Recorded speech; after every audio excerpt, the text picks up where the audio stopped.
Hey, thanks for tuning in to the Land and Home Show. Today we are telling the land story of Tim and Karen.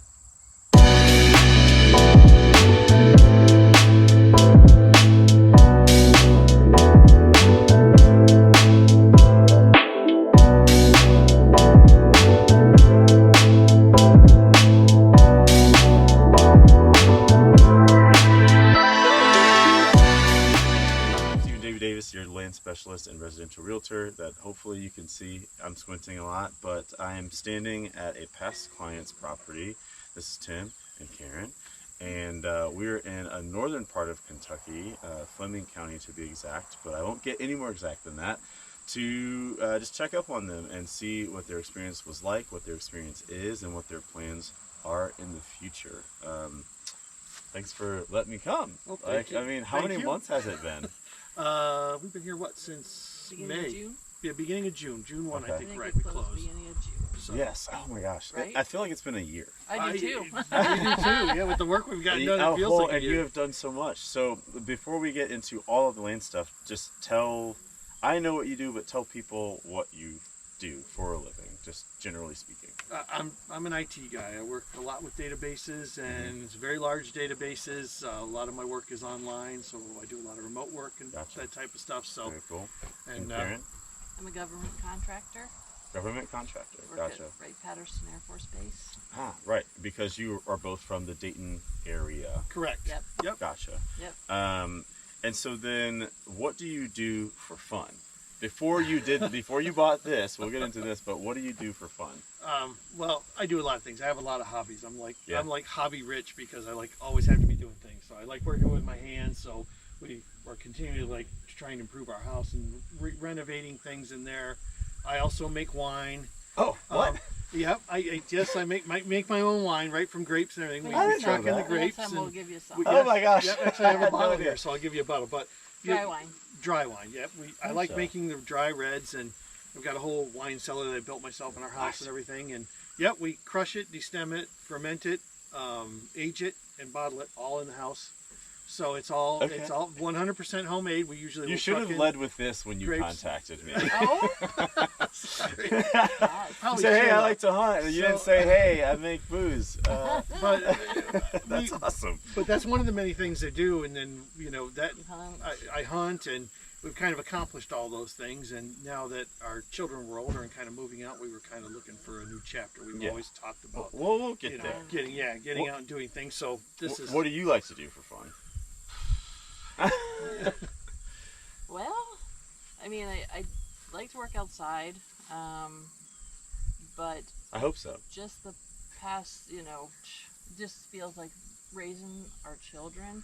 yeah. We've been on this uphill, just raising the kids, getting them, keeping them active, It's a big job. dealing, Yeah. vacationing with family Uh-huh. and extended family, and it's just now I think we finally get to have fun, Yeah. do what we want to do. So, We're not tied to anybody else's schedules now.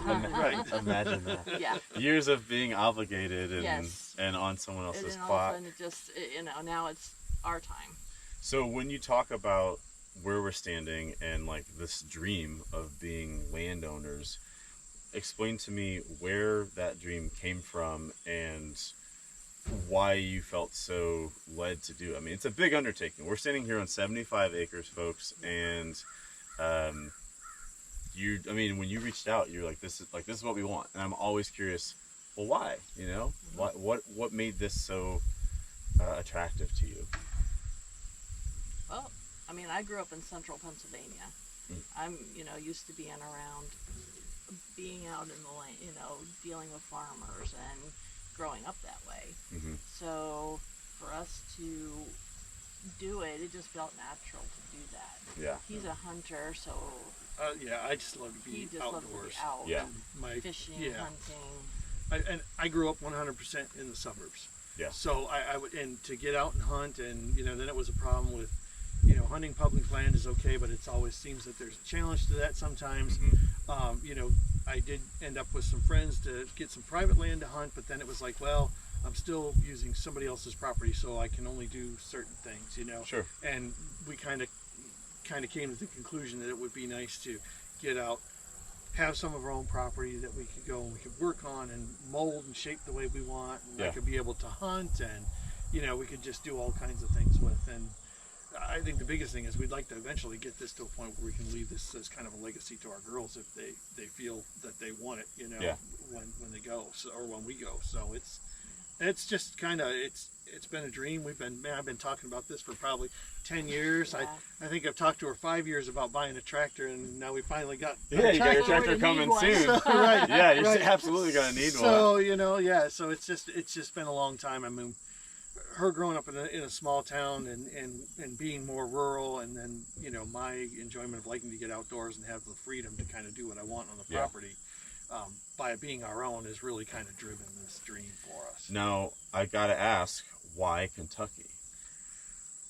What drew you to Kentucky? Well, we talked about Tennessee because we really enjoyed touring Eastern Tennessee and going down there on vacations with the kids.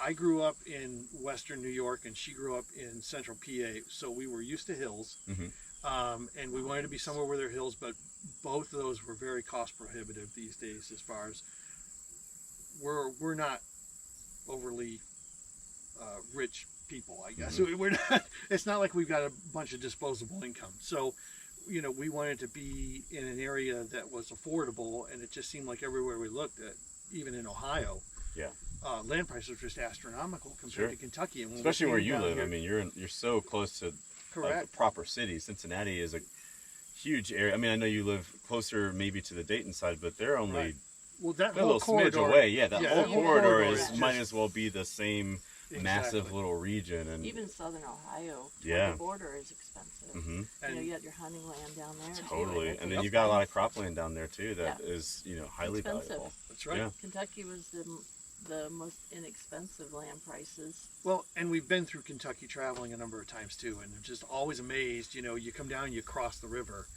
and once you get out of the hustle and bustle of kind of the Florence area and that stuff, it's just the hills and the landscape and just the whole scenery and everything is just, it's always kind of drawn us through here. So that was really a big draw for us. Yep. And look at this. Right. This is my favorite view on their property. I mean, in a separate video, we're going to take a little flying tour. We're not going to do one of the 360 ones, just for matter of their privacy and the fact that I can't walk 75 acres very quickly. But we'll do a flying tour, and you'll see some of the highlights of this place. But this is I love this. Yeah. This is very characteristic of Fleming County in the sense that it's a hilly place. It's kind of the foothills of the Appalachians, but it's not quite what you would consider the Appalachian region. So there's a lot of cattle here because of the topography. A lot of the bottomland, you'll find still some tobacco growers and just people that are doing lots of things, because tobacco is kind of like dead unless you're a major producer. So watermelon growers, corn growers, soybeans, all sorts of things are happening out here, but it's still a very quiet place. But really quick, I want you to tell me, what was the process like for you getting to the closing table? What did it feel like to get from the start of, okay, we're actually looking, to, hey, we're done, we are landowners? At first, trying to decide where we wanted to be and what areas we wanted to be in was tough. And before we met you, I'm scouring all kinds of different, I won't mention, but different property sites and stuff that are out there. And it was always kind of touch and go, because it seems like you try to talk to a realtor and they'd say, well, we have that property, but we want to sell you something else. Or the information you could get on it was very sketchy. But honestly, once we contacted you and started working with you, it was absolutely easy. You got us hooked up with the MLS. You called us and talked to us about properties. And this property, you actually sent to us a couple days after we couldn't quite make the other property, and it ended up going for sale, and it was purchased by another couple. So, I mean, it was great. And then working with you and getting out here, the time that you made available to us and the information that you brought to the table was invaluable to us. I mean, really, because a lot of that stuff, knowing the different counties, the different areas. Yeah. We have 120 counties. How do you make sense of that? I mean, and you just your whole process just boiled it down to us, to the point where it was very easy for us to look at things and say, okay, well, there's this here and this there, but this is kind of really where we want to be. And as you know, this was only the third. You showed us many properties online, but Sure, right. But this was Boiling only it the down third to where we property that actually would end up. walked on. Yeah, Right, absolutely. with you, and Yeah. it didn't take too long when we were here. I think we were here an hour, and I think we drove away with our minds made up. Yeah, that you did. we You're were like, gonna we'll find think a about way it, but we really like it. Yeah, Right, this one, right. I mean, it was special. I mean, So- the drive-in is also Yeah. neat, both driving down the road, but also what used to be your main entrance before you added a new one. Correct. Like, seeing everything is Yeah. just, Right. it's pretty breathtaking. It is. So now that you're here, Mhm. tell us what you've done. Like, what has been, what have you done? And then the second question, if you want to wrap it up in there, would be, what has been the most enjoyable part in the last several months, and then what have been some surprises? So, like, go down the list of what you've added. Well, I mean, as you know, this was totally bare land when Yep. we started. It was just pastures and woods, and that was it. So we had to bring on water. We had to bring on electric. Mhm. Our entrance was obviously a right-of-way for another company, so they wouldn't allow us to put in anything permanent, and it was dirt and pasture. And when it rained, it made it very hard to get in and out of here. A couple times, if I didn't have the four-wheel drive, we thought we were going to get stuck in here for a few days till it dried out. Yeah. So those were some of the big challenges when we needed to do all those things. So we were able to, gosh, since we've been here, we've got our four-wheel here, or our fifth wheel here, so we have a place to live. We have facilities. We brought on the water. We found someone to put in a water line for us, so they were able to get our water in. Worked with the electric company to get our electric in, and then we actually, as we were exploring the property, we kind of found an old pathway through the woods here that would work perfect for a driveway. So I ended up cutting a hole in the fence and putting in new gates, and then dropping the gravel and grading it all out with the help of a good friend of ours who is a neighbor here, that allowed me to use his tractor with his blade, and he actually got us hooked up with the quarry. Well, I'm going to tell everybody that we just had a technical difficulty, so sorry that Tim's answer got cut off there, but we were just talking about all of the work that they did since June, really, to change this place, which is a lot. So we're talking utilities, basically, driveways, gates, and fences, and, I mean, hit the ground running. And so I don't think I got to ask this before it cut off, but you were telling me what you thought was really enjoyable about here, whether it was surprising or just really pleasant. And so if you could just take us back and let us know what it is that you have really enjoyed since you've made this place your second home. I mean, Well, it is, yeah. Yeah. I mean, we're Our here enough, vacation yeah. homes Yeah. for the weekends for Yeah. sure. It's just easy to get to for us. It's within 2.5 hours from home. And once we cross the Ohio River, it's just pleasant. It just feels very relaxing once you cross the river. Yeah. And the people that we've encountered are really nice. It's just a whole different attitude. Yeah. Just very pleasant. Yeah. It's just Helpful. really, yep. Wave to you, Yeah, yeah. People actually go down the road, if they don't know you, they still wave at you. still wave, Still say wave hi, and That's so it's great. I don't want to say it's surprising, but it's refreshing. yeah. You don't see that everywhere. And I think that when it comes to people in Kentucky, there are a lot of preconceived ideas about what Kentucky is, especially the more rural you get. They think that there's more negative associated with that. And I'll just say, there are bad people everywhere. Not in Kentucky, just Kentucky. There's bad people in Michigan, bad people in California, bad people in Indiana. Yep. In Kentucky, while these are very close-knit communities, if you are a person who is truly looking for knowledge, help, you don't come with an attitude of changing what you're coming into, and you're coming in with a heart and a mind of, I want to be a part of this. I want to learn how this works. People are exactly how you said. They're nice. They're helpful. Yep. They're happy that you're there, even though you're not originally from the community. And so I think that I hope that you understand that. Hearing it from someone who isn't me, you often, all of you, tend not to listen to me until you hear it from like 4 other people. But that's cool. But you just heard it from someone else, and I mean that's always been my experience. I've never been in this state and felt like overly uncomfortable No.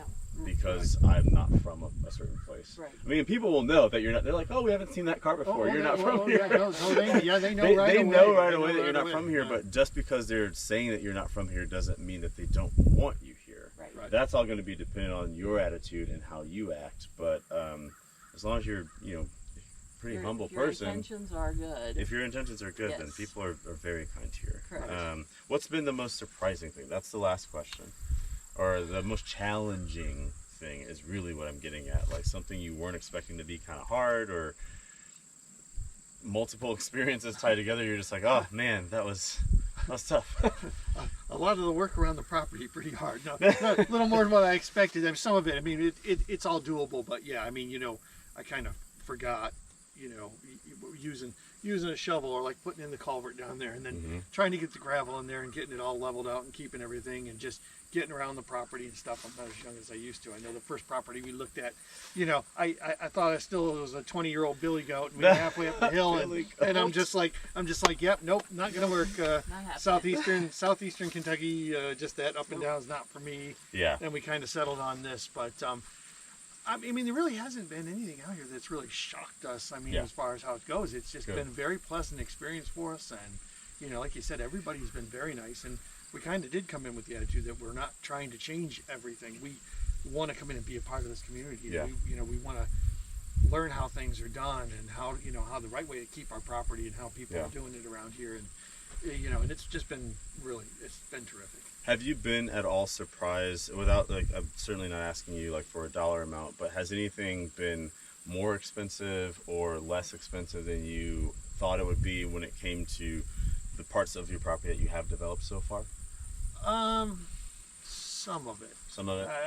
I don't want to get too specific, Oh, but yeah, I know, sure. but it's kind of, you just, when you're coming in, you got to realize you're an outsider, and it's probably good to talk to some of the local people first before you decide to like put in a water line or put in a septic system or something along those lines. And, talk to multiple folks, because sometimes it seems like sometimes guys will give you a really high price because maybe they don't want the job. Yeah.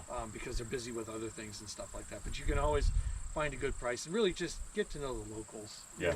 And that would be the only advice I would have. I think that's the only thing. Maybe, some of that can get a little expensive. Sure. If you're not. And we understand there's a lot of people, from what we've heard, moving in from other states into this area, at least that we know of. I mean, California, Texas. I mean, so it's a place people want to move to. Right. Really, because it's affordable and there's a lot of land for sale here. Yep. For sure. And I think, like you said, there's people that know that, so they're gonna make as much money as they can. Right. Yeah. Putting in a water line. The other thing I think, though, that was just really kind of astronomical and kind of a shock for us too was the cost of equipment to really get things done. Oh yeah. You've got a property like this and you need things to get. By the time I managed to find an old farm truck, and we've got an ATV, but Now you're getting a tractor. Now I'm getting a tractor, right? And so Somewhere it's to like, live, well, if I want to dig if I want to put in my own septic, well, then I got to find an excavator or rent you one. need a backhoe or something. And so you need to keep that in mind, that even though you're buying this property and stuff, don't just go all in on the piece of property and not leave yourself stuff to work on it with, because it's just no fun. You've got to be fully prepared, because it doesn't stop at the closing table. That's right. That's right. Doesn't stop There's at the just a closing table. ton more there that you're gonna need. Yeah. Yeah. Well, I will leave it there. Stay tuned for the next video. We're going to fly around and I'm going to chat with these folks a little bit longer, but I hope that this has been helpful for you. Please reach out if you've got questions or stuff to sell. And I'll get back to you, but Lots of land here to buy. Yeah, seriously. Call Steven. Yes, Yep. Please do. Thank you both for letting me come and interrupt your day, especially on a Friday. I know that you still very much have jobs. Right. I was lucky we got the day off today, so we both did. That's kind of a rarity for us. Yeah. So thank you so much, and thank you for watching. Stay tuned for more, and adios.